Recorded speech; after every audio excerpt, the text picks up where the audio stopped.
have, it's funny when someone walks out in the middle of the story, these still work. But these are the original elevators from 1936. Surprised a lot of people. It's the first Cunard liner that had the automatic doors as opposed to the elevator that you had to close, with the cage sort of mechanism.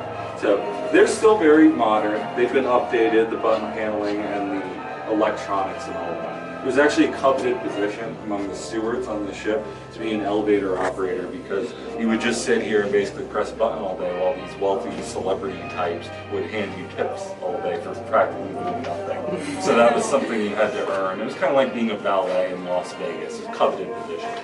We had a tour guide working here back in the 90s who got on this elevator after her shift, coming up from B deck to the promenade above us, and we'll be going down to B deck later.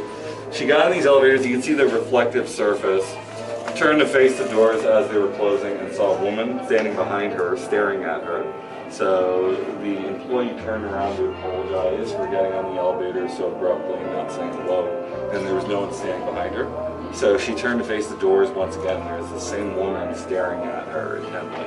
So naturally this tour guide panicked and hit the button until she made it to the nearest floor, and she went right home without clocking out. And the next day she actually phoned in her resignation here on the Queen Mary.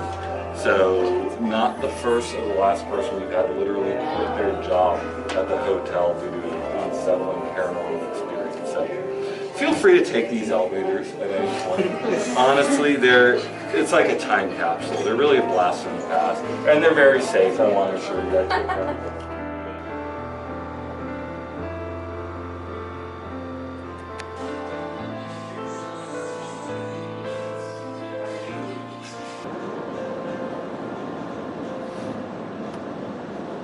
We're standing in front of the Queen Mary's infamous deadly stairs, or staircase of death, whichever you prefer. And this is one of the few design flaws built on a ship that was near perfect from a technological standpoint when it was finished back in 1936. The problem with these stairs is that they were too close to the front of the ship, the bow here. And the Queen Mary was going over these 50 or even 60-foot waves, and the bow would repeatedly face towards the sky as she bobbed up and down.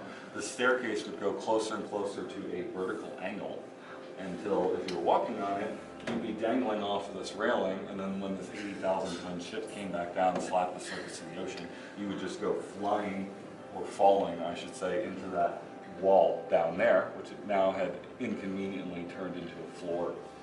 So, unfortunately, over the years of the passenger career of the ship, we did have a few fatalities on this staircase during these storms when this was happening, during rough weather.